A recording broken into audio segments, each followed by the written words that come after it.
अभी जो वीडियो आप देख रहे हैं या जो क्लास आप अटेंड कर रहे हैं, उस क्लास का टाइटल है common errors in English language.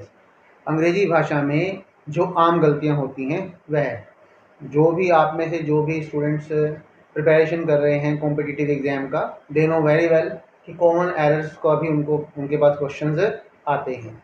और कॉमन एरर्स किस बेस पर हो सकती हैं? कॉमन एरर्स का जो लिंक है, संबंध है, वो किसके साथ हो सकता है? जो आम गलतियां हैं, कॉमन एरर्स हैं, वो नाउन के बेस पर हो सकती हैं, संज्ञा के बेस पर, प्रोनाउन के बेस पर हो सकती हैं, एडजेक्टिव के बेस पर हो सकती हैं, आर्टिकल के बेस पे हो सकती हैं, वर्ब्स के बेस पे हो सकती हैं, एडवर्ब्स के बेस पे हो सकती हैं। यानी कि ग्रामर के जितने भी एस्पेक्ट हैं उनमें से किसी एक और, तो और स्पेलिंग के बेस पर भी कॉमन एरर्स हो सकती हैं। तो इस वीडियो में हमने एक छोटा सा प्रयास किया है आपको कॉमन एरर्स के बारे में जो है जानकारी देने का। वीडियो जब आप देख लें, कंप्लीट देखें शुरू से लास्ट तक, और अगर आपको लगता है वीडियो इंफॉर्मेटिव है तो आप हमें बताएं कि क्या आप इस तरह के और वीडियो हमारी साइड से चाहते हैं, तो डेफिनेटली मैं आपको और वीडियोस बना के जो है आपको प्रोवाइड करूंगा। अदरवाइज क्लास तो आप स्टूडेंट्स जो हैं अटेंड कर ही रहे हैं, ठीक है। टाइटल देखिए क्या है, common errors in English language या common errors in English. English में जो आम गलतियां हैं वो क्या होती हैं। देखिए यहाँ पर आपके सामने 1 to 8 सेंटेंसेस लिखे हुए हैं व्हाइट बोर्ड के ऊपर, ठीक है। हर सेंटेंस में कोई ना कोई गलती है, आम गलती है, ठीक है, इंग्लिश से रिलेटेड। उस मिस्टेक का आपने पता लगाना है। अभी मैंने लिखा नहीं है, मैं लिखूंगा, ये तो लिख दिया। ये जितने भी सेंटेंसेस हैं ये इनकरेक्ट हैं। इसमें मे बी प्रेपोजिशन की मिस्टेक हो सकती है, स्पेलिंग की मिस्टेक हो सकती है, या टेंस वर्ब की मिस्टेक हो सकती है। आपको गैस करना है, अंदाजा लगाना है गलती कौन सी है और उस मिस्टेक को हटाकर करेक्शन क्या की जाएगी। इसीलिए यहाँ पर लिखा गया है इनकरेक्ट, यानी कि यहाँ पर जो सेंटेंसेस लिखे गए हैं वो इनकरेक्ट हैं, उनमें कुछ ना कुछ ग्रामेटिकल कमी है। और यहाँ पर जो अभी लिखे नहीं है, हम लिखेंगे सेंटेंसेस को, ये होंगे, यहाँ पर होंगे करेक्ट सेंटेंसेस। तो इनकरेक्ट सेंटेंसेस और यहाँ पर आएंगे करेक्ट सेंटेंसेस। फर्स्ट सेंटेंस है the post of clerk is empty in our office. The post of clerk is empty in our office. अगर मैं आपको हिंदी बताऊं तो आप कहेंगे बिल्कुल ठीक है, इसमें क्या कमी है। हमारे ऑफिस में जो है क्लर्क की जो पोस्ट है, क्लर्क का जो पद है वो खाली है। लेकिन आपको ध्यान रखना पड़ेगा, इसमें जो गलती है वो एम्प्टी की गलती है, क्योंकि अगर कोई पोस्ट खाली है तो उसके लिए हम एम्प्टी वर्ड यूज नहीं करते, वेकेंट वर्ड यूज करते हैं। इस सेंटेंस को लिखते हैं करेक्ट करके, the post of clerk is vacant, the post of clerk is vacant in our office, in our office. मतलब साफ है, जब कोई पोस्ट खाली है तो उसे वेकेंट करना होना कहते हैं, ठीक है, एम्प्टी होना नहीं कहते। और अगर आप ट्रांसलेशन के हिसाब से चले तो एम्प्टी बिल्कुल ठीक लगेगा, एम्प्टी मतलब खाली नहीं, पोस्ट खाली है तो वेकेंट आएगा, ठीक है। सेकंड स्टेटमेंट है I gave Manoj a cheque of ₹5,000। मैंने मनोज को 5,000 रुपए का एक चेक दिया। अब देखिए इसमें थोड़ा सा ध्यान देंगे तो आपको गलती समझ में आ जाएगी। मिस्टेक जो है वो चेक में है, क्योंकि अब हिंदी तो वही निकलेगी, मैंने मनोज को 5,000 रुपए का चेक दिया, पर स्पेल्स भी तो राइट होने चाहिए। यहाँ पर स्पेलिंग की गलती है। I gave Manoj, correct sentence में लिख रहा हूं, I gave Manoj, I gave Manoj a cheque, CHEQUE, cheque of, I gave Manoj a cheque of rupees. अब नए तरीके से ऐसे लिखने लगे हैं ना, अदरवाइज RS भी डालते हैं, नए तरीके से ऐसे लिखते हैं ₹5,000। मैंने मनोज को 5,000 रुपए का एक चेक दिया। देखो ये चेक होता है चेक करना, जैसे नोटबुक्स आपकी चेक की जाती हैं, या किसी के ऊपर प्रतिबंध लगाना है तो उसे भी चेक कहते हैं। प्रतिबंध लगा देना, रोक लगा देना, उसको भी कहते हैं चेक करना। चेक पोस्ट भी होती हैं जहां पर पुलिस रोक रोक कर लोगों को चेक करती है, उसका नाम भी चेक पोस्ट है, यानी कि रोक कर, रोकने वाली पोस्ट, जहां पर रोका जाता है और चेक किया जाता है, चेक पोस्ट। ओके, तो चेक करना, निरीक्षण करना भी होता है, टीचर चेक्स करता है, ठीक है। ये स्पेलिंग अलग है, और वो है CHEQUE, चेक, जो ये बैंक की तरफ से इशू होता है, ठीक है ना, उसमें आप अपने साइन करते हैं, अमाउंट भरते हैं जिसको जितना देना है, ठीक है ना। तो वो चेक की स्पेलिंग वहां पर है CHEQUE। तो ये मिस्टेक थी, इसमें आपको बता दी गई है। थर्ड सेंटेंस है the doctor listens to the pulse of the patient. इसकी हिंदी क्या बनती है? डॉक्टर रोगी की नब्ज को सुनता है। नब्ज को सुनना नहीं होता, फील करना होता है। हम हिंदी बोलते हैं नब्ज देखता है, तो अगर उसको भी देखें प्रैक्टिकली नब्ज देखी नहीं जाती है ना। इंग्लिश में एग्जैक्ट वर्ड है इसके लिए फील द पल्स, नब्ज को फील करना, क्योंकि नब्ज को फील ही किया जाता है ना। तो यहाँ पर लिसन्स टू नहीं आएगा, लिसन्स टू होता है सुनना, और फील होता है महसूस करना, अनुभव करना। The doctor listens to the pulse of the patient को हटाकर हम लिखेंगे third sentence, the doctor feels the doctor feels the pulse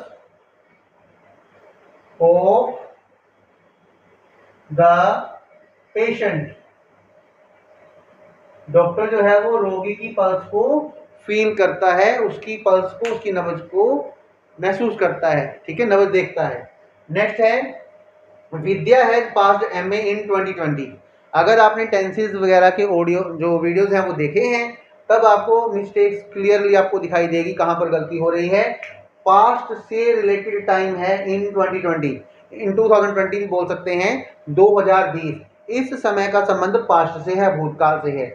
यदि कोई घटना पास्ट में हुई थी, यदि कोई कार्य पास्ट में हुआ था, कन्फर्म है, श्योर है पास्ट में ही कार्य हुआ था, कन्फर्म है कार्य हुआ था, तब उस कंडीशन में हम सिंपल पास्ट टेंस का यूज करते हैं। साफ लिखा तो है इन 2020, 2020 में, तो 2020 कैसा टाइम है? पास्ट टाइम है। तो यहाँ पर किस टेंस का यूज होगा?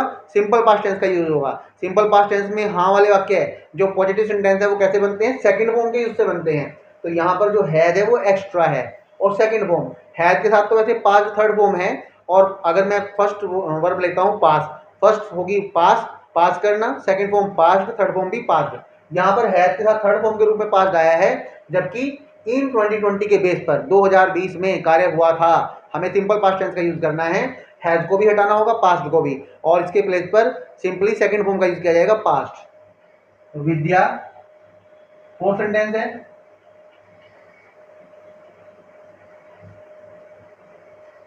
विद्या पास्ट एमए इन 2020।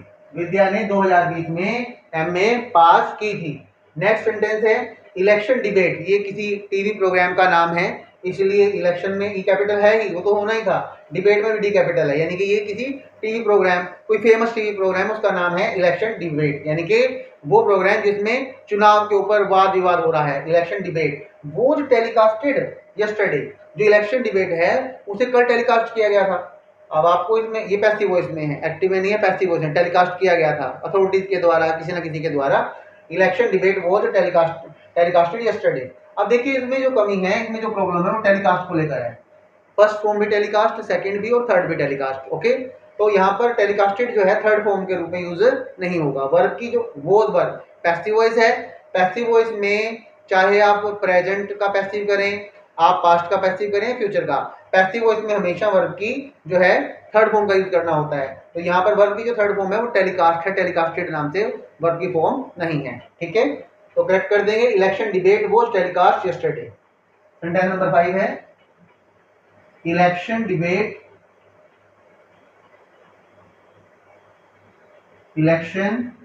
डिबेट इसको यहां लिख देते हैं ना, election debate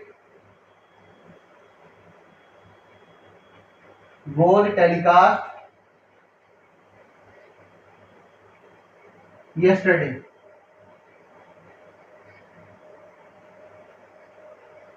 election debate was telecast yesterday। Election debate जो है उसे कल टेलीकास्ट किया गया था, okay. Election debate was telecast yesterday। तो टेलीकास्टेड को हटाकर क्या कर देंगे? टेलीकास्ट करेंगे। Then Robert shook my hand. Robert shook my hand होता है हाथ हिलाना, लेकिन ये किस सेंस में यूज किया गया है? हाथ मिलाने के सेंस में यूज किया गया है। तो शेक हैंड विद समबडी होता है, प्रॉपर जो वोकैब है वो क्या है? शेक हैंड विद समबडी, किसी से हाथ मिलाना। अब क्योंकि पास्ट की बात हो रही है तो शेक का शुक तो बनाएंगे, लेकिन वोकैब प्रॉपर आएगा शेक हैंड विद समबडी।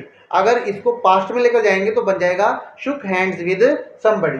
तो यहाँ पर बन जाएगा shook hands, Robert shook hands with me. Robert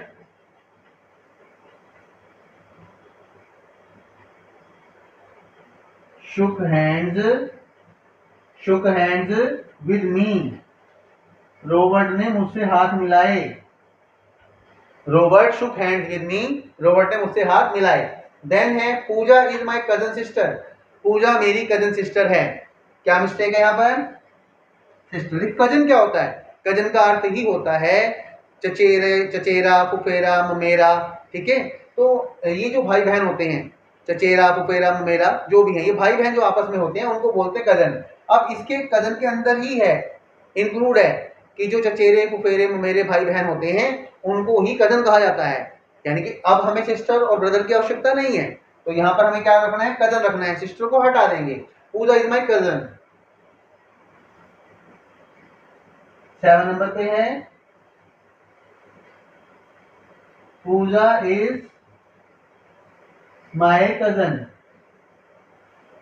पूजा मेरी चचेरी बहन है या पूजा मेरी बहन है, इस तरीके से. ठीक है, हिज मतलब कजन के अंदर ही इंक्लूड है. कजन ब्रदर, कजन सिस्टर ऐसा बोलना जरूरी नहीं है.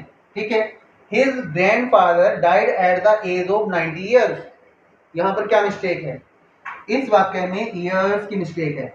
अब आपको लगेगा 90 तो प्लूरल है, तो ईयर्स ही आना चाहिए. एक से अधिक वर्षों की बात हो रही है ना, तो यहाँ पर ईयर का यूज होगा और ना ही यहाँ पर ईयर्स का यूज होगा. यूज ही नहीं होगा जहां पर एट द एज ऑफ लिखा होता है. ये जो एक्सप्रेशन दिया होता है ना, ये फ्रेज दिया होता है at the age of. At the age of, इतनी आयु में, इतनी आयु होने पर. एट द एज ऑफ, इतनी आयु में, इतने वर्ष की आयु में. तो फिर आपको वहां पर ईयर या ईयर्स को मेंशन करना नहीं होता. His grandfather died at the age of 90. His grandfather died